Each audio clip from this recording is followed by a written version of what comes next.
இந்த வழக்கு என்பது ஒரு ஊடகத்துக்கு ஒரு இழுக்கு. வழக்குன்னு நான் சொல்ல மாட்டேன், இழுக்குன்னு தான் நான் சொல்லுவேன். கார்ப்பரேட் மீடியா மேன் எப்படி மாறினீங்க, கார்ப்பரேட் பிரஸ் எப்படி மாறினீங்க, அப்ப யார் முதலீடு பண்ணா? அதை முதலீடு பண்ணது எடப்பாடி பழனிசாமி நான் சொல்றேன். எடப்பாடி உதவி செஞ்சனால திமுக அரசு பழி வாங்குது.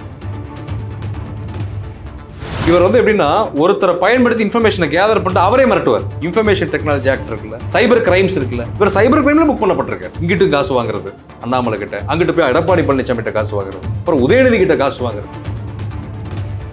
இது என்னன்னா ஊடகத்துறைக்கு மட்டும் இல்ல, சமுதாயத்துக்கே ஒரு ஆபத்து. இவரால் யாரும் இறந்துட்டு போயிருக்காங்க. ஒரு டிரான்ஸ்ஜெண்டர் அதிகாரி பச்சை குத்தி இருக்கு உன்னை பத்தி, நீ பாத்திய, நீ எப்படி பச்சை குத்துனது போய் பார்த்த? எடப்பாடி பழனிசாமிக்கு முக்குளத்தூர் சமுதாயத்தை பிடிக்காது, ஓ பன்னீர்செல்வத்தை பிடிக்காது, சசிகலாவை பிடிக்காது, தினகரனை பிடிக்காது. இப்ப எடப்பாடி பழனிசாமி அதிமுகவை கவுண்டர் கட்சியா மாத்திட்டாரு. கொங்கு வெள்ளாள கவுண்டருடைய கட்சி அதிமுக. அப்ப எடப்பாடி மேல வழக்கு போடலாம், கண்டிப்பா போடணும். இப்ப மதன் ரவிச்சந்திரனுக்கும் ஒரு முக்கிய பங்கு இருக்குது. கண்டிப்பா. ஜிஆர் சுவாமிநாதன் மேலையும் நீதித்துறையில சட்டம் இருக்கு, அவர் மேல நடவடிக்கை எடுக்கணுங்க. கண்டிப்பா நடவடிக்கை ஏன் எடுக்காம இருக்கீங்கன்னு வருத்தத்துல இருக்கேன். நானே ரொம்ப வருத்தமா பதிவு பண்ணிட்டேன் இந்த காணொலியில. மக்கள் என்றோ நீதித்துறை மீது இருக்கக்கூடிய நம்பிக்கை இழந்துட்டாங்க. ஒரு சஜெக்ஷன் இருக்கும்ல, ஒரு வழக்கறிஞர்களா இதெல்லாம் கொடுத்துருக்காங்க, இதெல்லாம் வர வாய்ப்பு எல்லாம் வச்சு நீங்க கணக்கு போட்டீங்கன்னா எப்படி மினிமம் 14 வருஷம் ஜெயில் வந்து மேக்ஸிமம் லைஃப் கொடுத்தாலும் ஆச்சரியப்படுறது. அவர் வழக்கறிஞர் கோபாலகிருஷ்ணன் தானே சொல்லிட்டு இருக்கீங்க. அவர் பல பொய்கள் கூட சொல்லுவார். இவர் வீடிக்கெல்லாம் வேற சண்டை போட்டிருக்காரு ஜெயில. இதுக்கெல்லாம் சண்டை போட்டா செந்தில்குமார் வேடிக்கை பார்த்துட்டு இருக்காரு. தமிழ்நாடு கவர்மெண்ட் லூசா, ஸ்டேட் சென்ட்ரல் கவர்மெண்ட் லூசா? ஒருவேளை சவுக்கு சங்கருக்கு நீதிமன்றமே சரி ஒரு வாய்ப்பு கொடுக்கலாம், எல்லாத்தையும் திருந்திடுறேன், மன்னிப்பு கேட்கறேன் அப்படின்னா வெளியே வர்றதுக்கான வாய்ப்புகள் இருக்குல்ல. சவுக்கு சங்கர் ஊடகவியலாளர்னே சொல்லாதீங்க. சவுக்கு சங்கர் ஒரு புரோக்கர். இனிமேல் வெளியே பண்ணா கூட அவர் திரும்பி புரோக்கர் வேலையை தான் பண்ணுவார்.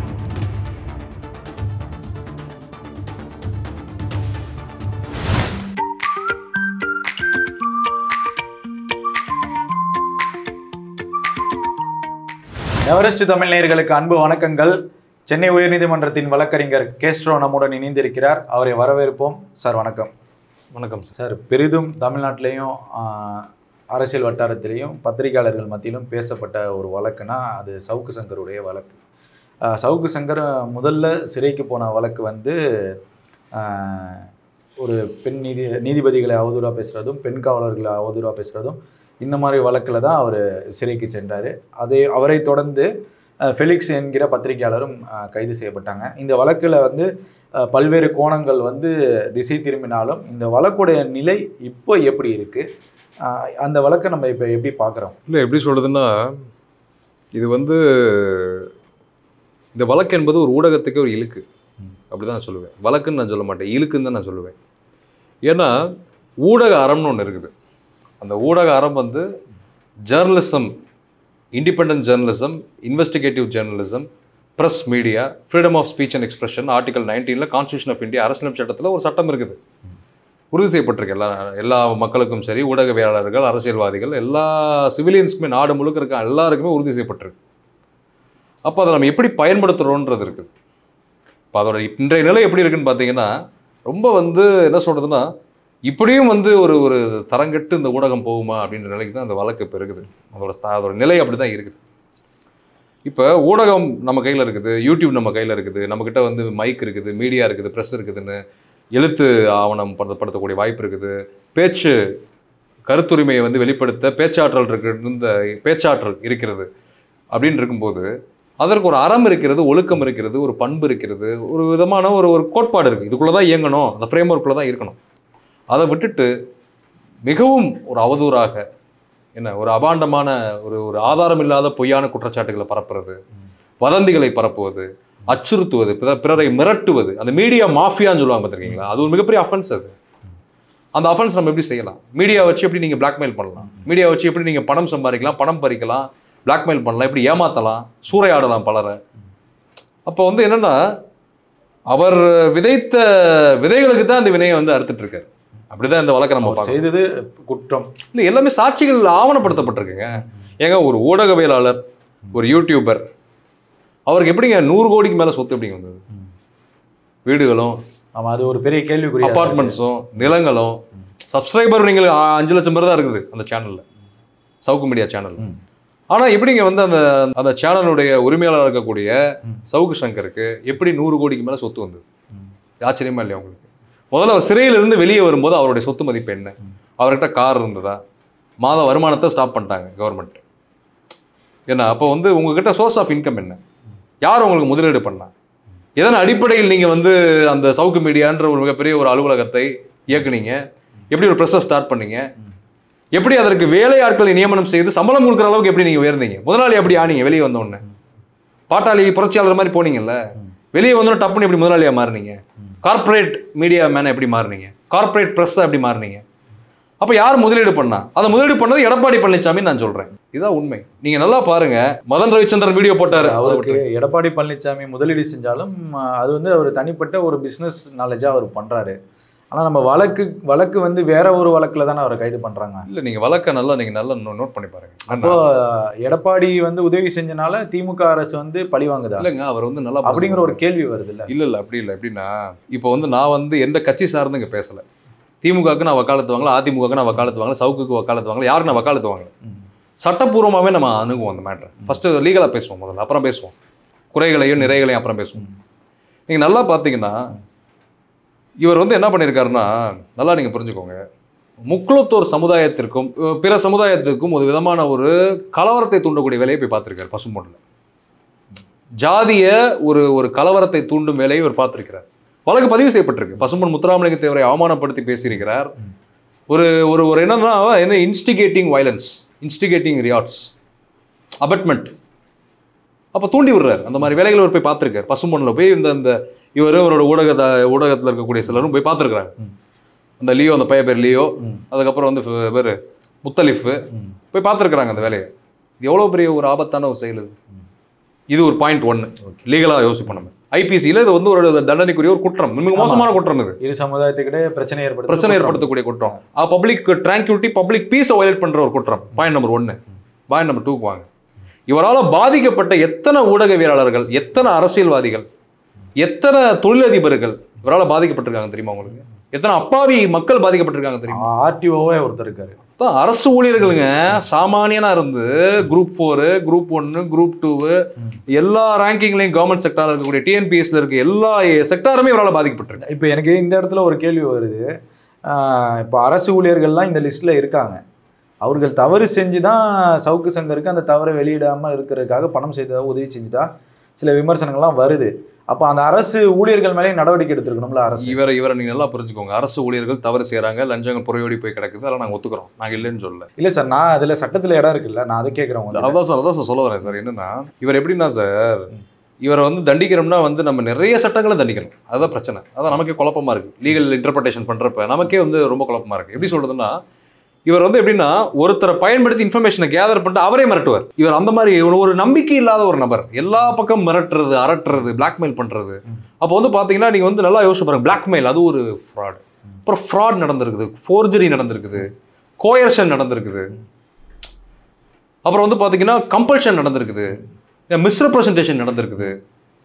அப்போ இதெல்லாமே வந்து பாத்தீங்கன்னா ஐபிசியில் ஒரு கடுமையான அஃபென்சஸ். இதெல்லாமே ஒரு பண்ணியிருக்காரு, மீடியாவை பயன்படுத்தி பண்ணியிருக்காரு. இப்போ இன்ஃபர்மேஷன் டெக்னாலஜி ஆக்டுக்கு வாங்க. நீங்கள் இன்ஃபர்மேஷன் டெக்னாலஜி ஆக்ட் இருக்குல்ல, சைபர் கிரைம்ஸ் இருக்குல்ல, இவர் சைபர் கிரைம்ல புக் பண்ணப்பட்டிருக்காரு. சோஷியல் மீடியாவை பயன்படுத்தி ஒரு போலி பிம்பத்தை கட்டமைக்கிறது, ஊடகத்தில் ஒரு அரசியல்வாதியை வந்து தூக்குறதும், ஒரு அரசியல்வாதியை தூக்கி போட்டு மிதிக்கிறதும், இங்கிட்டு காசு வாங்குறது அண்ணாமலை கிட்ட, அங்கிட்டு போய் எடப்பாடி பழனிசாமி கிட்ட காசு வாங்குறது, அப்புறம் உதயநிதி கிட்ட காசு வாங்குறது, ஸ்டாலின் அவர்களுடைய குடும்பத்துக்கிட்ட காசு வாங்குறது, இப்படி எல்லா பக்கமும் கேமு, மல்டிபிள் கேமு. அப்போ இது என்னன்னா, இது எவ்வளோ பெரிய ஒரு ஆபத்துன்னு யோசிப்பாருங்க. இது வந்து என்னன்னா ஊடகத்துறைக்கு மட்டும் இல்லை, சமுதாயத்துக்கே ஒரு ஆபத்து. எப்படின்னா நல்லா புரிஞ்சுக்கோங்க, இது ஒரு சயின்ஸ். இது எப்படின்னா சமுதாயத்தில் ஒரு அமைதியை குலைப்பது. இது எவ்வளோ பெரிய ஒரு டிசாஸ்டர் தெரியுமா? அது ஒரு சிவில் சொசைட்டியுடைய அமைதியை குலைக்க சதித்திட்டம் தீட்டுவது. கான்ஸ்பிரசி இருக்குது இல்லை, கிரிமினல் கான்ஸ்பிரசி வந்துருதா உங்களுக்கு? வருது, 120A வருது. அப்போ இப்படியே நீங்கள் கணக்கு போட்டிங்கன்னா எல்லா தரப்பட்ட தவறுகளையும் இந்த மனிதன் செஞ்சிருக்கிறார். இவரால் யாரும் இறந்துட்டு போயிருக்கான்னு வேற சொல்கிறாங்க. எனக்கு தெரியாது என்னன்றது, எனக்கு செய்திகள் இந்த மாதிரி வந்தது, எனக்கு தகவல் வந்தது. அப்போ இப்படி யோசிச்சு பார்த்தீங்கன்னா இது என்னென்ன குற்றங்கள். இப்போ ஃபெலிக்ஸ் பாருங்க, ஒரு பெண் போய் புகார் பண்ணாங்க, என்னைய வந்து இந்த மாதிரி வந்து என்னை வந்து மிஸ்யூஸ் பண்ணிட்டாங்க, செக்ஷுவல் ஹராஸ்மெண்ட் பண்ணியிருக்கிறாங்க, எங்கிட்ட வந்து பணத்தை பறிச்சுட்டாங்க. அப்போ நீங்கள் நல்லா யோசிச்சு பாருங்க, செக்ஷுவல் ஹராஸ்மெண்ட் ஒரு வழக்கு, sexual violence, women's rights, women's உரிமை எல்லாமே பேசுவாங்க. அப்புறம் வந்து நார்கோட்டிக்ஸ் ட்ரக்ஸ் ஆக்டில் பதிவு பண்ணப்பட்டிருக்கு வழக்கு. இப்போ ட்ரக்ஸ் பயன்படுத்தியிருக்காங்க அந்த ஆஃபீஸில். இவரோட வீட்டில் எப்படி ட்ரக்ஸ் பறிமுதல் பண்ணாங்க. அப்போ அவரோட எலக்ட்ரானிக் கேஜெட்ஸில் வந்து ரொம்ப ஆபாசமான ஏதோ இருந்ததுன்ற மாதிரி நமக்கு செய்திகள் வருது. அப்போ இதெல்லாம் நீங்கள் எல்லாத்தையும் கனெக்ட் பண்ணி பாருங்க சார், இது எவ்வளோ பெரிய அஃபென்ஸ் சார். இது எல்லாமே சட்டப்படி தான் சார் நான் பேசிக்கிட்டு இருக்கேன். ஒரு வழக்கறிஞரா இவ்வளவு வழக்குகள் இருந்தாலும் சில வழக்குகளை வந்து காவல்துறை தரப்புலையும் அரசு தரப்புலையும் சித்தரிக்கிறதா வந்து எதிர்த்தரப்பு வழக்கறிஞர் சொல்றாங்க. இல்ல சார், அந்த மாதிரி நடக்குமா? சினிமா மாதிரி சித்தரிக்க வாய்ப்பே இல்லை சார்.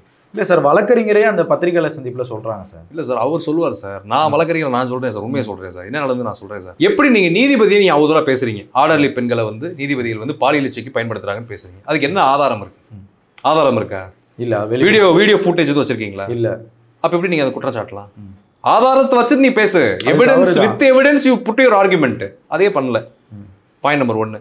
அடுத்து பாயிண்ட் நம்பர் 2 வாங்க. Police department. டிஜிபி ஏடிஜிபி அருணை பத்தி நல்லா தெரியும் எனக்கு. ஒரு தலை சிறந்த ஒரு நேர்மையான அதிகாரி. அவர் சாமானிய பின்புலம்ங்க. ஒரு இதுல போஸ்ட் போடுறாருங்க ட்விட்டர்ல, இவரை வந்து ஏடிஜிபி ஏன் அப்பாயின்ட் பண்ணிருக்கீங்க முதலமைச்சர் ஸ்டாலின் அவர்களே, இவர் வந்து தேவேந்திர குல சமுதாய தான் அப்பாயின்ட் பண்ணிருக்கீங்களான்னு கேட்கிறாரு. நீ எதுக்கு ஜாதியை கொண்டு வந்து பூத்துற? சமுதாய மோதல் ஏற்படுத்துறாரு. அங்கே அந்த சமுதாயத்திலிருந்து சாமானிய குடும்பத்திலிருந்து கஷ்டப்பட்டு படிச்ச ஒரு ஐபிஎஸ் இருக்காருங்க. அவரு சும்மா கிடையாது. ஏடிஜிபி அருண் கண்டிப்பா தெரிஞ்ச விஷயம். அவர் வந்து நீ என்ன பேசுற? பெண்கள்லாம் காதலிக்கிறாங்க. ஏன் காதலிக்கிறாங்க? உன் அழகை பார்த்தா, உன்னுடைய பதவியை பார்த்து, அதிகாரத்தை பார்த்துன்ற. அப்ப என்னன்னா இது ஒண்ணு. அதுக்கடுத்து ஒரு டிரான்ஸ்ஜெண்டர் அதிகாரி வந்து பச்சை குத்தி இருக்கு உன்னை பத்தி உடம்புல அப்படின்ற. ஆமா ஆமா சொல்லி எவ்வளவு பெரிய அவதூறான கருத்து அதெல்லாம். நீ பாத்திய, நீ எப்படி பச்சையை குத்துனது போய் பார்த்த? Point number 1. நான் எப்படி பார்த்தேன்? அப்போ வந்து obscene words, obscene comments against a woman, transgender, LGBTQ community, இதுவே பெரிய அஃபென்ஸ்ங்க. அப்ப நீங்க நல்லா யோசிச்சு பாருங்க. அப்ப டிஎஸ்பி எஸ்ஐ சாமானிய குடும்பத்துல இருந்தா போறாங்க. கான்ஸ்டபிள் டிஎன்பிஎஸ்சி குரூப் 1 எக்ஸாம்ல டிஎஸ்பி ஆகிறாங்க, எஸ்ஐ ஆகிறாங்க. சாமானிய குடும்பத்திலிருந்து போற பொம்பளை பிள்ளைங்க, கஷ்டப்படுற வீட்டு பிள்ளைங்க தான் போதுங்க. அப்ப எல்லா பிள்ளையுமே வந்து, எல்லா பொம்பளை பிள்ளையுமே வந்து காம்ப்ரமைஸ் பண்ணி தவறான வழியில போய் தான் உயர் பதவி பொறுப்புகள் வாங்குதா? எல்லாருமே அப்படிதான் இருக்காங்க. போலீஸ் டிபார்ட்மெண்ட்ல எவ்வளவு நல்லவங்க இருக்காங்க, நல்ல அதிகாரிகள் இருக்காங்க. எல்லா துறையிலுமே நல்லவர்களும் இருக்காங்க, கெட்டவங்களும் இருக்காங்க. நம்ம நல்லவங்களை நீங்க பாருங்க. அப்ப என்னன்னா இது ஒரு அந்த குற்றச்சாட்டு வச்சார்ல ஏடிஜிபி அருண் மேல, அதுக்கு ஏதாவது சாட்சிகள் இருக்குது? நான் லீகலா தான் நான் பேசிக்கிட்டு இருக்கேன். இல்ல எதுவும் வைக்கல. அப்ப சாட்சிகளே இல்லாம எப்படி நீங்க குற்றச்சாட்டு வைக்கலாம்? அங்கேயே அடிபட்டு போச்சே நீ யாருன்றது. அப்ப எல்லார பத்தி அவதூறா பேசுறது, ட்விட்டர்ல கண்ட மாதிரி எழுதுறது, வீடியோல ரொம்ப அநாகரிகமா பேசுறது, வாய்ச்சவுடால் வாய்த்துமுறு, ரொம்ப மற்றவர்களை வந்து ரொம்ப கேளிக்கைப்படுத்தி நகைச்சுவையா சிரிக்கிறது விழுந்து விழுந்து. இதெல்லாம் பாத்தீங்கன்னா பெரிய ஒரு கீழ்த்தரமான செயல். இப்போ இவ்வளவு பெரிய ஒரு குற்றவாளிக்கு ஒரு முன்னாள் முதலமைச்சர் எடப்பாடி பழனிசாமி ஆதரவு தராருன்னு நீங்க சொல்றீங்க. எடப்பாடி பழனிசாமி மேல வந்து ஏதாவது வழக்கு தொடர வாய்ப்பு இருக்கா? ஏன் ஒரு குற்றவாளிக்கு ஆதரவு? இல்லங்க, எனக்கு என்னன்னாங்க, நல்லா நீங்க நான் என்ன வழக்கு அந்த மாதிரி சட்டத்துல இடம் இருக்கா எடப்பாடி மேல வழக்கு போற? இல்ல, அதுதான் சொல்ல வரேன் கேளுங்க. நான் எப்படி கனெக்ட் பண்றேன்னு பாருங்க. இது நான் வந்து அப்சர்வ் பண்ண விஷயங்கள். இவர் எடப்பாடி பழனிசாமியை எப்படி கனெக்ட் பண்றாருன்னா, மதுரை மாவட்ட அதிமுக செயலாளர் ராஜன் செல்லப்பா அவருடைய மகனை வச்சுதான் அவர் கனெக்ட் ஆகிறார். கனெக்ட் ஆகி இவர் வந்து எடப்பாடி பழனிசாமி அணுகிறார். ஏன்னா ராஜ் சத்யன் அவர்களை வச்சுதான் அணுகிறார். அணுகி எடப்பாடி கிட்ட ஒரு இம்ப்ரெஷனை கிரியேட் பண்றாரு. இந்த மாதிரி வந்து உங்களை நான் ப்ரொமோட் பண்றேன், உங்களை ஆதரவா பேசுறேன், அதிமுக வாக்கு சதவீதத்தை அதிகப்படுத்துறேன், நீங்க தான் அடுத்த முதலமைச்சர் அப்படின்னு பேசுறது. அண்ணாமலை கிட்ட நீங்க தான் அடுத்த முதலமைச்சர்ன்றது. உதயநிதி வந்துட்டு அவர்கிட்ட ஏதாவது ஒன்று சொல்றது. இப்போ யார்கிட்டயோ போய் கண்ட வேண்டதான் போயிட்டு நீ முதலமைச்சர் ஆயிருவே, நீ பிரதமர் ஆயிருவேன்றது, ஜனாதிபதி ஆயிருவேன்றது. அப்ப எல்லாம் என்ன பண்றாங்க? நம்பி என்ன பண்றாங்க? இன்வெஸ்ட் பண்றாங்க. சவுக்கு வந்து மிகச்சிறந்த ஒரு ஜெர்னலிஸ்ட் அப்படின்னு இவரா சொல்லிக்கிறாரு. உண்மை கிடையாது. ஆமா, இப்ப பாருங்க, நீங்களே கோவப்படுறீங்க பாருங்க. நான் எப்படி பாக்குறேன், நான் கனெக்ட் பண்றேன்னா, எடப்பாடி பழனிசாமிக்கு முக்குளத்தூர் சமுதாயத்தை பிடிக்காது, ஓ பன்னீர்செல்வத்தை பிடிக்காது, சசிகலாவை பிடிக்காது, தினகரனை பிடிக்காது. ஏன்னா அரசியல் களத்தில் அவங்க எதிராக நிற்கிறாங்க எடப்பாடி. இப்போ எடப்பாடி பழனிசாமி அதிமுகவை கவுண்டர் கட்சியாக மாத்திட்டாரு. கொங்கு வேளாள கவுண்டருடைய கட்சி அதிமுக. இப்போ கொங்கு வேளாள கவுண்டர் தான் அதிமுக இருக்காங்க, முக்குளத்தூர் யாருமே இல்லை. அப்போ என்ன ஆகுது? இந்த ஃபேக்ஷன் இங்கே பிரிஞ்சு கிடக்குது, அதிமுக உடஞ்சு கிடக்குது, பல குழுக்களாக உடஞ்சு கிடக்குது. அப்போ நம்முடைய எதிரிகளை வீழ்த்தணும்னா ஒரு கலவரத்தை நம்ம தூண்டணும். அப்போ நம்ம யாரை பயன்படுத்தணும் அதை தூண்டுவதற்கு? அப்போ நம்ம என்ன பண்ணணும்? சவுக்கு சங்கரும் அதுக்கடுத்து ஃபெலிக்ஸ் ஜெரால்டும் பட்டியல் சமுதாயத்தை சேர்ந்தவங்க. நல்லா பாயிண்ட் டு பி நோட்டட். அப்போ அவங்கள வச்சு என்ன பண்றாங்க? யாரை சீன்றாங்க? முக்குளத்தூர் சமுதாயத்தை சீன்றாங்க. களத்திலே போய் சீன்றாங்க. பசும்பொன் வேலை தேவரையாவுடைய குருபூஜை அன்னைக்கு போய் சீன்றாங்க. ஏன் சீன்றாங்க? ஒரு கலவரத்தை உண்டு பண்ணுவதற்கு. அப்புறம் ட்விஸ்டா எவனா ஒரு எகிரி யதார்த்தமா ஒரு அடிச்சிட்டான்னா என்ன ஆயிரும்? அந்த இடத்துல எந்த சமுதாயம் சண்டை போடும்? தென் மாவட்டத்தில் யார் இதுவரைக்கும் சண்டை போட்டுக்கிட்டு இருக்கா வரலாற்றுல? கனெக்ட் பண்ணி பாருங்க. இப்போ எடப்பாடி பழனிசாமி சவுக்கையும் ஃபெலிக்ஸ் ஜெரால்டுக்கும் இன்வெஸ்ட்மெண்ட் பண்ணி ஃபண்டிங் பண்ணி இந்த வேலையை பார்த்துருக்கேன். அப்போ எடப்பாடி மேல வழக்கு போடலாம், கண்டிப்பா போடணும்.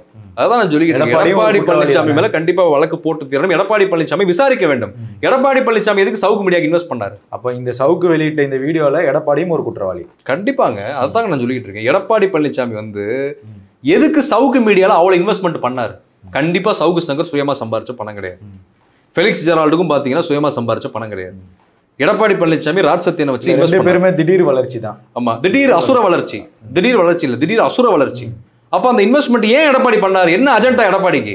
உன்னை ப்ரமோட் பண்ண எத்தனையோ மீடியா இருக்குல்ல, ஏன் நீங்களே வச்சிருக்கீங்களா? ஜே நியூஸ் வச்சிருக்கீங்கல்ல, ஜே நியூஸ் இருக்குல்ல உங்ககிட்ட, இன்னும் எத்தனையோ சேனல் இருக்குல்ல, ஃபண்டிங் பண்ண வேண்டியதானே அங்க போய். ஏன் சவுக்கு ஏன் ஃபண்டிங் பண்ண?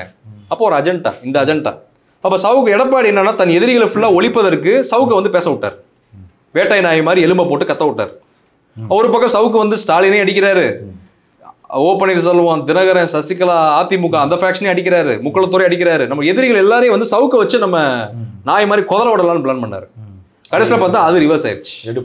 எடுபடல ரிவர்ஸ் ஆயிடுச்சு. ஏன்னா சவுக்கு வந்து அதிக பிரசங்கத்தனமா வந்து நிறைய வேலைகளை பார்த்து அப்பட்டமா மாட்டிக்கிட்டாரு. அந்த ஸ்டிங் ஆபரேஷன்லாம் பார்த்துருப்பீங்க. மதன் ரவிச்சந்திரன் வந்து 1000 முரண்பாடுகள் இருக்கலாம், ஆனா அவர் வந்து உண்மையை தான் வெளிப்படுத்தியிருக்காரு. இப்போ மதன் ரவிச்சந்திரன் வெளியிட்ட வீடியோவும் காவல்துறை ஆதாரமா எடுத்துக்குவாங்க. கண்டிப்பா எடுத்துக்குவாங்கல்ல. ஏங்க அந்த வீடியோல எவ்வளவு அப்பட்டமா இருக்குங்க விஷயங்கள். நீங்க பாத்தீங்களா அந்த வீடியோ? அப்ப இது என்னன்னா, இது ஒரு சதி வலை பின்னப்பட்டிருக்கு. இப்ப மதன் ரவிச்சந்திரனுக்கும் ஒரு முக்கிய பங்கு இருக்கு இதுல. கண்டிப்பா வந்து மதன் ரவிச்சந்திரன் சரியான காரியத்தை பண்ணியிருக்காரு. ஸ்டிங் ஆபரேஷன் பண்ணி எடுத்திருக்கிறாரு, சாட்சிகளையும் ஆதாரங்களையும் எடுத்திருக்கிறாரு. ஆனா சவுக்கு சங்கர் சமுதாயத்தில் செய்தது என்பது சோஷியல் ஆர்டர், அந்த சிவில் சோஷியல் ஆர்டர் இருக்கிற சொசைட்டியோட ஆர்டர், அதை உருவலைக்கக்கூடிய வேலையை தான் சவுக்கு சங்கர் பார்த்திருக்காரு. நீங்க ஒண்ணு இல்லைங்க, கலவரம் தோணும் என்ன தமிழ்நாட்டு நிலைமை ஆடுற பெரிய பிரச்சனை. நீ இப்பயே பார்த்துட்டு இருக்கீங்களா? தீபக் ராஜா கொலையை பாத்தீங்களா இல்லையா? என்ன நடந்துட்டு இருக்கு தென் தமிழ்நாட்டுல? டெய்லி 10 எரிஞ்சுக்கிட்டு இருக்கு தென் தமிழ்நாடு.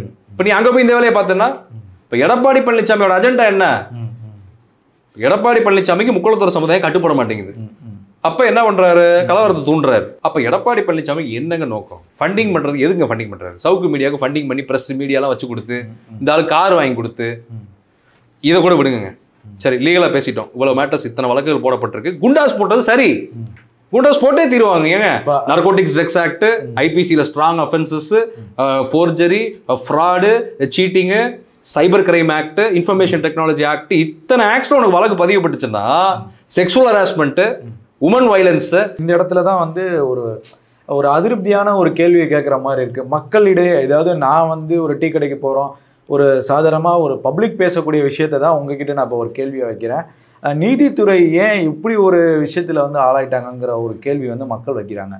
என்ன காரணம்னா, சவுக்கு வந்து இப்போ ஒரு பிரபலமான யூடியூபராக இருந்தாலும் இப்போ சிக்கிய வந்து ஒரு குற்றவாளி. இவருக்கு முன்பு எத்தனையோ குற்றவாளிகள் குண்டாஸில் இருக்காங்க, பாதிக்கப்படைஞ்சிருக்காங்க. அவங்களுக்கு முக்கியத்துவம் கொடுக்காம நீதித்துறை இந்த வழக்கை அவசரமாக விசாரிப்பதும், ஜிஆர் சுவாமிநாதன் வந்து எனக்கு ஒரு அழுத்தம் காரணமாக இந்த வழக்கை குண்டாஸை நான் ரத்து பண்ணுறேன்னு சொல்கிறதாகவும் செய்திகள்லாம் நம்ம பார்க்க முடியுது. மக்கள் வந்து அப்போ வந்து நீதித்துறை மேலே ஒரு அதிருப்தியை ஏற்படுத்துகிறாங்க. என்னடா இது, சவுக்குக்கு வந்து இம்பார்ட்டன்ட் கொடுக்குறாங்க, சவுக்கு மேலே வந்து குண்டாஸை ரத்து பண்ண சொல்லி இந்த மாதிரி வந்து நீதிபதியே அழுத்தம் இருக்குன்னு சொல்கிறாரு. இரு அதிகாரமிக்க நபர்கள் என்னை வந்து இது அழுத்தம் கொடுத்ததா வந்து சொல்றாரு. இப்ப இந்த நீதித்துறை வந்து சரியா செயல்படல தானே? இது ஏற்றுக்கொள்ள முடியாது. சவுக்கு சங்கர் என்ன பெரிய என்ன இதுவா? அப்ப ஜிஆர் சுவாமிநாதன் மேலேயும் நீதித்துறையில சட்டம் இருக்கு, அவர் மேல நடவடிக்கை எடுக்கணும். கண்டிப்பா நடவடிக்கை ஏன் எடுக்காம இருக்கீங்கன்னு வருத்தத்துல இருக்கேன் நான். நடவடிக்கை எடுக்கணும். நீதிபதி என்பது, நீதித்துறை என்பது இண்டிபெண்டன்ஸ் ஆஃப் ஜுடிஷியரி, தனித்து இயங்கக்கூடியது.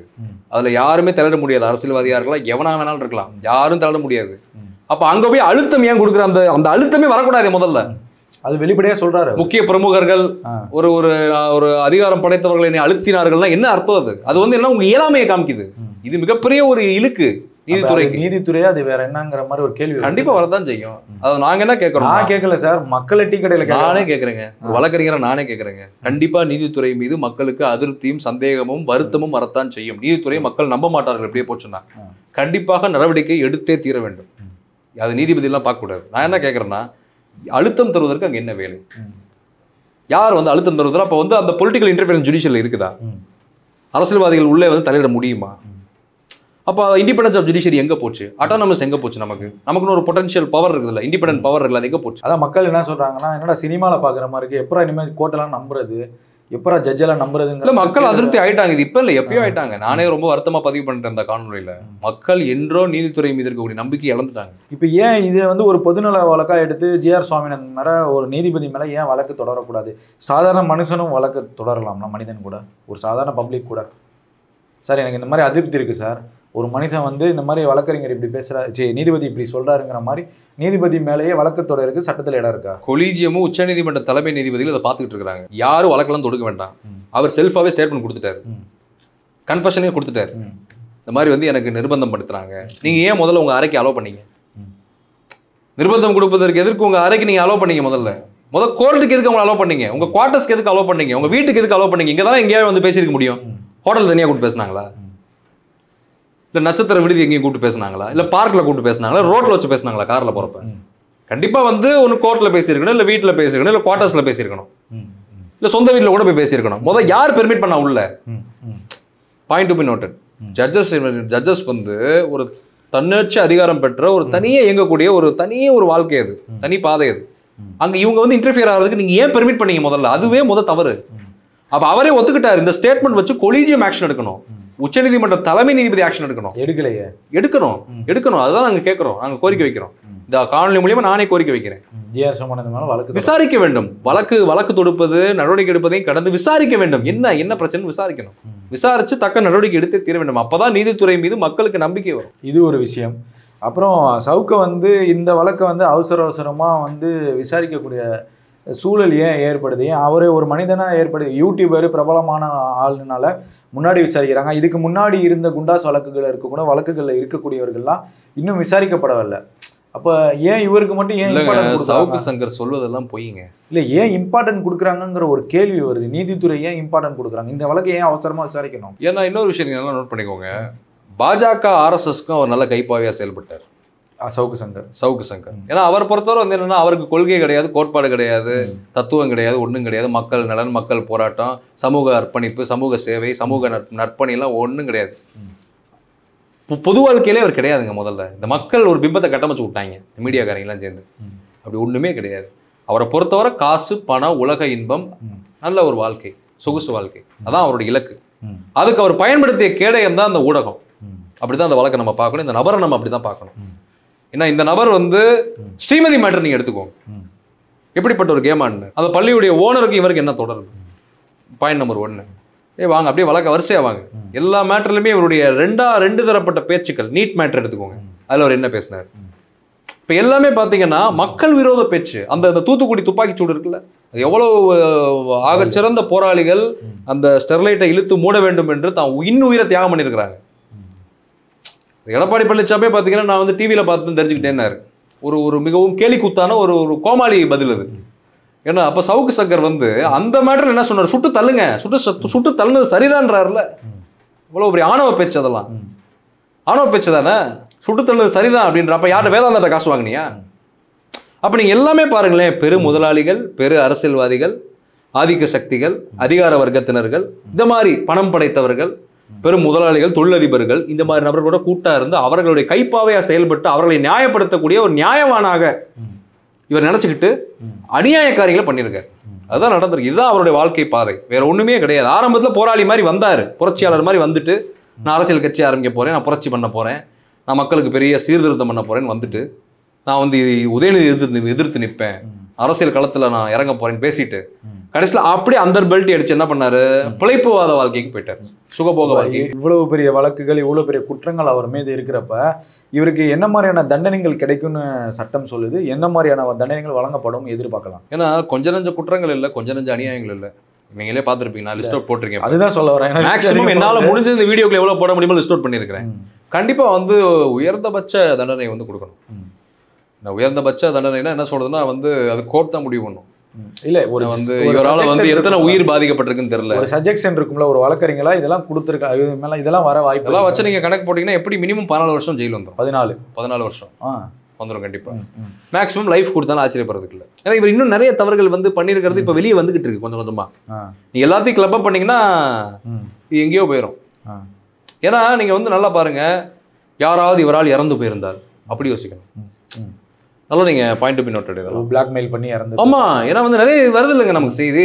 புரியுது. வேற வந்து மதன் ரவிச்சந்திரனே சொன்னார்ல, ஒன்னால ஒரு ஆள் வந்து எங்கேயோ இறந்து போனாங்க, ஏதோ ஒரு மேற்கு மாவட்டத்தை சொன்னாரு, கொடைக்கானல்ல நம்ம சொன்னார் அவரு. அப்போ வந்து அதற்கும் நீ அனுபவிப்பாயின்னு சொன்னார்ல மதன் ரவிச்சந்திரன், அதை நான் முதல்ல விசாரிக்கணும். அப்ப இப்படியே நீங்க லிஸ்ட் அவுட் பண்ணீங்கன்னா வந்து இது வந்து ரொம்ப கஷ்டம் தான். அவர் வந்து கண்டிப்பா பெயில் கிடைக்காதுங்க. ஒருவேளை வந்து பிளாக்மெயில் பண்ணி ஏதாவது ஒரு உயிரி போயிருந்துச்சுன்னா கண்டிப்பா சவுக்கு வெளியே வர முடியாது. ஏங்க செக்ஷுவல் ஹராஸ்மெண்ட் மேட்டர் நீங்க எடுத்துக்கோங்க, நர்கோட்டிக்ஸ் ட்ரக்ஸ் ஆக்டே எடுத்துக்கோங்க, அதுக்கே தண்டனை அதிகமா வருங்க. வேற நீங்க அந்த உயிர் போனலாம் அப்புறம் பார்ப்போம். அப்போ சவுக்கை மட்டும் நடவடிக்கை எடுக்காம சவுக்கோட ஊடகத்துல ஆதரவா செயல்பட்டவர்களையும் கைது செஞ்சு விசாரிக்கணும்ல. கண்டிப்பா விசாரிக்கணும். ஆனா சில நபர்கள் அதான் முத்தலிஃப் தப்பிச்சிட்டார்ல, முத்தலிஃப் பார்த்தாரு. ஏன்னா முத்தலிஃப்க்கு தெரியும், முத்தலிஃப் வந்து பாத்தீங்கன்னா நல்ல ஊடகவியலாளர், அவர் மீது நல்ல மரியாதை இருக்கிறது. அவர் வந்து தேவையில்லாம இந்த கப்பல்ல பயணமாகிட்டு இருந்தாரு இந்த போட்ல. இப்ப என்ன ஆச்சு, முத்தலிஃப்க்கு இது மூழ்கி போச்சு, அவ்வளவுதான், இவங்க அமலப்பட்டு போயிட்டாங்க. ஏன்னா அந்த எல்லா தப்பு குழந்தையா இருந்தாரு. ஆனா இது ஊரறிய வெளிச்சமாக்கப்பட்டு, ஏன்னா என்ன இருந்தாலும் வந்து உண்மை வந்து காற்றடைத்த பலூன் மாதிரி தான், ஒரு நாள் வெடிச்சு சதறோம். உண்மை வந்து உண்மைக்கு ஒரு பலம் இருக்கு, கண்டிப்பா ஒரு நாள் வெற்றி பெறும், நோ டவுட். இதான் நீதித்துறையில் இருக்கக்கூடிய எல்லாரும் அதை புரிஞ்சுக்கணும். அப்போ ஒரு நாள் எல்லாம் அம்பலப்படுது, வெளி உலகத்துக்கு தெரிய வருது, பேர் கசியுது, நாரி துர்நாற்றம் வீசுது. அப்ப என்ன பண்றாரு பாக்குறாரு, முத்தலிஃப் தப்பிச்சிட்டார். கரெக்டா நீங்க பாருங்க, இனிமேல் எனக்கும் சவுக்கு மீடியாவுக்கும் தொடர்பு இல்லைன்னு ட்விட்டர்ல போட்டு விட்டு அப்படி அவரோடய பார்க்க போயிட்டாரு. இந்த லியோ இன்னும் கொஞ்சம் பேர், அவ்வளவுதான், இவ்வளவுதான், இவங்க தான் வந்து கணக்கச்சிதமா மாட்டியிருக்கிறாங்க.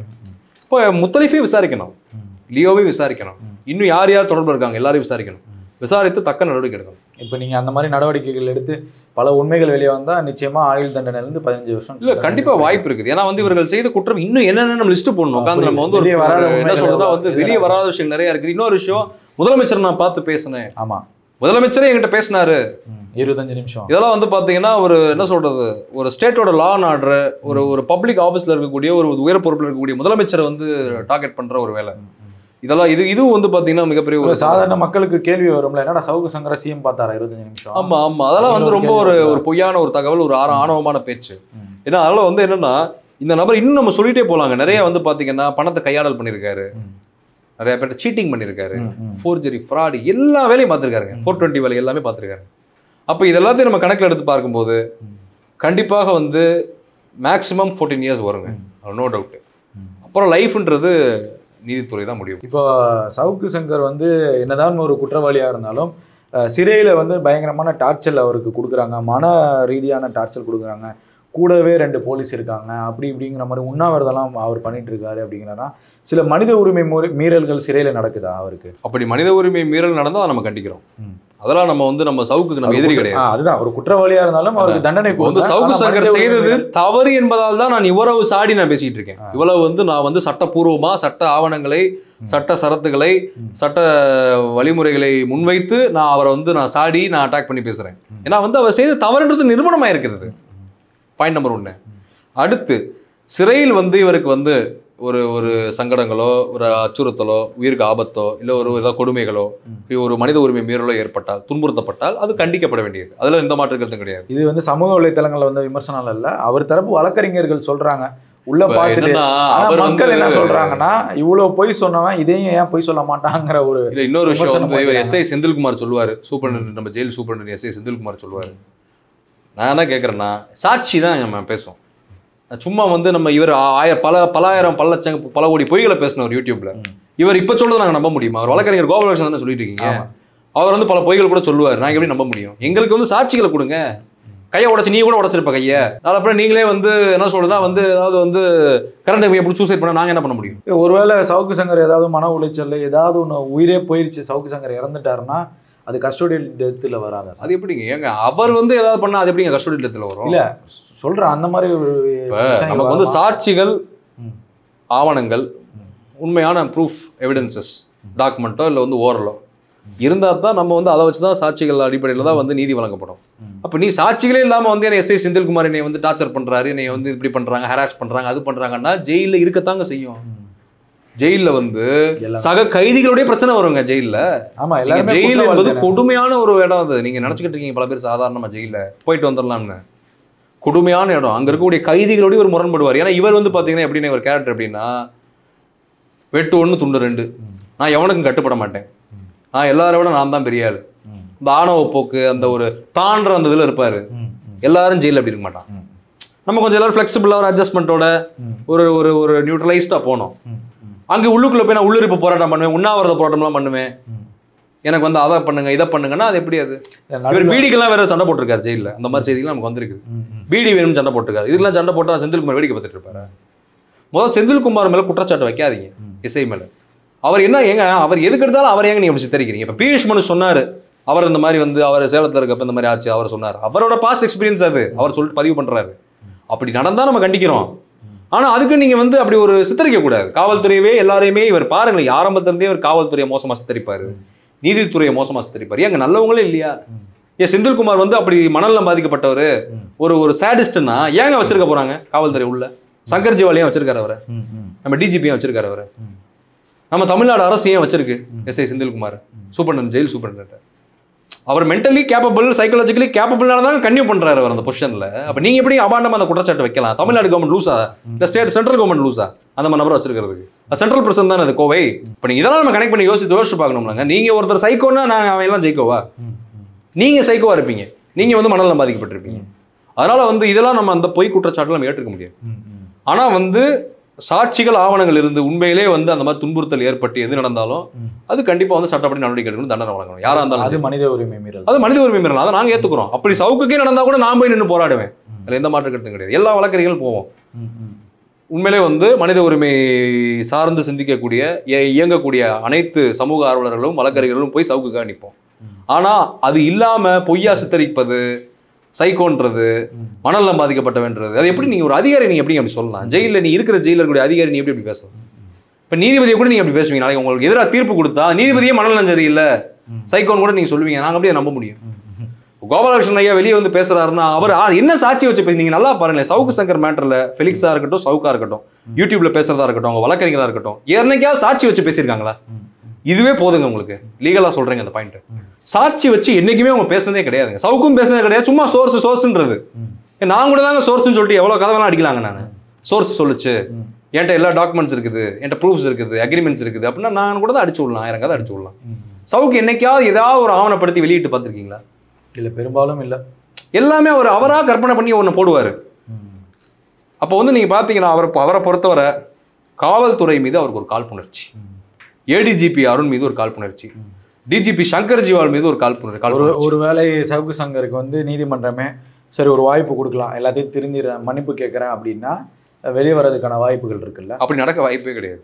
இவர் வெளியே வந்து அமைதியாக இருக்க போகிறதில்ல. திரும்ப அந்த ஜெர்னலிசம், இன்வெஸ்டிகேட்டிவ் ஜெர்னலிசம், நான் மீடியாவில் புரட்சி பண்ண போகிறேன், மக்களுக்கு நான் களத்தில் வந்து நான் புரட்சியாளர் போராளின்னு சொல்லி ஏதாவது பண்ணுவார். சவுக்கு சங்கர் யூடியூப்ல பேசினதுக்காக கைது செய்யப்பட்டாருன்னு சொல்லிட்டு இப்போ பல ஊடகவியலாளர்கள் பேசுவதை வந்து நம்ம பார்க்க முடியல. அச்சப்படுறாங்களோ, ஒருவேளை சவுக்குக்கு நடந்த மாதிரி நமக்கும் ஏதாவது நடந்துருமாங்க? இல்லை சார், நீங்கள் சரியாக இருந்தால் உங்களுக்கு பிரச்சனையே இல்லை சார். நீங்கள் இப்போ சவுக்கு சங்கர் ஊடகவியலாளரே சொல்லாதீங்க தயவுசெய்து. ஜேர்னலிஸ்ட் நான் அதை ஏற்றுக்கல, பெரும்பாலும் ஏற்றுக்கல. அது அப்படி சொல்லாதீங்க தயவுசெய்து. நான் என்ன சொல்கிறேன்னா, சவுக்கு சங்கர் ஒரு புரோக்கர், ஒரு பணம் சம்பாதிக்கக்கூடிய நபர், மீடியாவை பயன்படுத்தினார், அவ்வளோதான். அப்போ அந்த நபரை எப்படி கோர்ட்டு மன்னிச்சு விடும்? வாய்ப்பே கிடையாது மன்னிச்சு விடுறதுக்கு. ஆனால் மற்ற ஊடகவியலாளர்கள், மற்ற ஜேர்னலிஸ்ட், மற்ற உண்மையாக இருக்கக்கூடிய ஜனநாயக முறைப்படி கருத்துரிமை சுதந்திரத்தை பாதுகாக்கக்கூடிய அளவில் வெளிப்படைத்தன்மையோடு இயங்கக்கூடியவர்கள் தயவுசெய்து பயப்படக்கூடாது. நீங்கள் உங்கள் பணிகளை நீங்கள் பார்க்க வேண்டும். சட்டப்படி வந்து நம்ம தவறு செய்தால் தான் பயப்படணும். மடியில் கனம் இருந்தால் தான் மனதில் பயம் இருக்கணும். மடியில் கனம் இல்லை, பயம். சில ஊடகவியலாளர் வந்து சவுக்குக்கு எதிராக வந்து எக்ஸ் பக்கத்துலேயும் முகநூல்லையும் சோசியல் மீடியாலையும் சில விஷயங்கள்லாம் வெளியிட்டு வராங்க. இப்போ அந்த சவுக்குடைய இப்போ 2வது மனைவியாக கருதப்படுற மாலதிங்கிற சொத்து மதிப்பு, அவர் கூட இருந்த புகைப்படங்கள்லாம் வெளியிடுறாங்க. இது ஒரு அநாகரிகமான செயல் இல்லையா? அவர் செஞ்சாருங்கிறதுக்காக மற்ற பத்திரிகையாளரும் செய்கிறாங்கல்ல. இப்போ அந்த மாதிரி பெண்கள் படத்தை வெளியிடுறதுனால அவங்க மேலே ஏதாவது நடவடிக்கை? இவர் எத்தனை பத்திரிகையாளர் வச்சு செஞ்சாரு தெரியுமா? அவரு எவ்வளவு அவதூறா, எவ்வளவு கடுமையான வார்த்தைகளை பயன்படுத்தி கொச்சப்படுத்தி எவ்வளவு இழிவா பேசுவார்னு தெரியுமா? அவருடைய அதை தான் சொல்றேன், அவருடைய நடவடிக்கைகள் அப்படி, அவருடைய பழக்க வழக்கங்கள் அப்படி.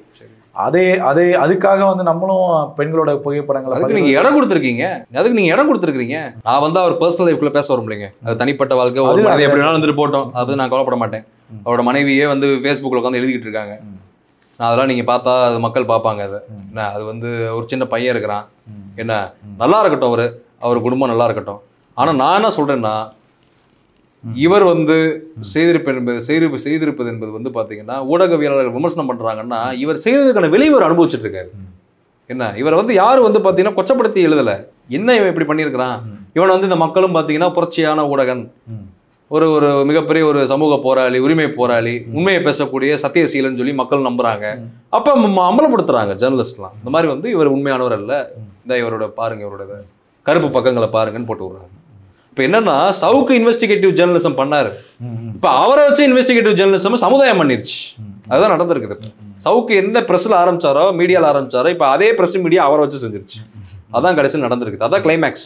அதனால வந்து இனிமேல் சவுக்குக்கு வந்து எனக்கு தெரிஞ்சு வந்து இனிமேல் எதிர்காலம் ஊடகத்துறையிலையோ, மன்னிப்பும் கிடையாது, மீடியாவிலையோ, யூடியூப்லையோ, எழுத்துத்துறையிலையோ எதுலையுமே கிடையாது, வாய்ப்பே இல்லை. ஏன்னா மக்கள் நம்பிக்கை இழந்துட்டாங்க. இனிமேல் வெளியே வந்து பண்ணா கூட அவர் திரும்பி புரோக்கர் வேலையை தான் பண்ணுவார். அவர் வந்து ஊடக அறத்தோடலாம் எதுவும் செய்ய போறது கிடையாது. அப்படி நம்பினீங்கன்னா நம்ம முட்டாளாயிரும். இதுதான் என்னுடைய இது. அதனால நான் என்ன சொல்றேன்னா, ஊடகவியலாளர்கள் வந்து அறத்தோடு இயங்கணும், சட்டத்துக்கு கட்டுப்பட்டு இயங்கணும், உண்மையை உறக்க பேச வேண்டும், மக்கள் உரிமைகளுக்காக போராட வேண்டும், கண்ணாடியை போல உண்மைகளை மக்களுக்கு பிரதிபலித்து காமிக்க வேண்டும். இதுதான் ஊடக அறம், இதுதான் ஊடகவியலாளருடைய சமூக கடமை. ஊடகம் என்பது ஒரு ஜனநாயகத்துல ஒரு முக்கியமான தூண். அப்ப அந்த தூண் வந்து எப்படி இருக்கணும்னா உறுதியா இருக்கணும். அது வந்து சிதிலமடைந்து சிதைந்து போனால் சமுதாயமே சிதைந்து விழும், சமுதாயம் அழிந்து போகும். அதில் மக்களுக்கு ஆற்றக்கூடிய ஒரு சமூக சேவை தான் ஊடகம். அப்படி வந்து இனிமேல் வரக்கூடிய ஊடகவியலாளர்கள் சவுக்கு சங்கரை பாடமா எடுத்து ஒழுங்கா இருக்கணும். இவ்வளவு நேரம் சவுக்கு சங்கர் வழக்குகளை பற்றி முழுமையாக ஒரு அருமையான விளக்கங்களை கொடுத்ததற்கு நெவரெஸ்ட் தமிழ் சார்பாக நன்றி.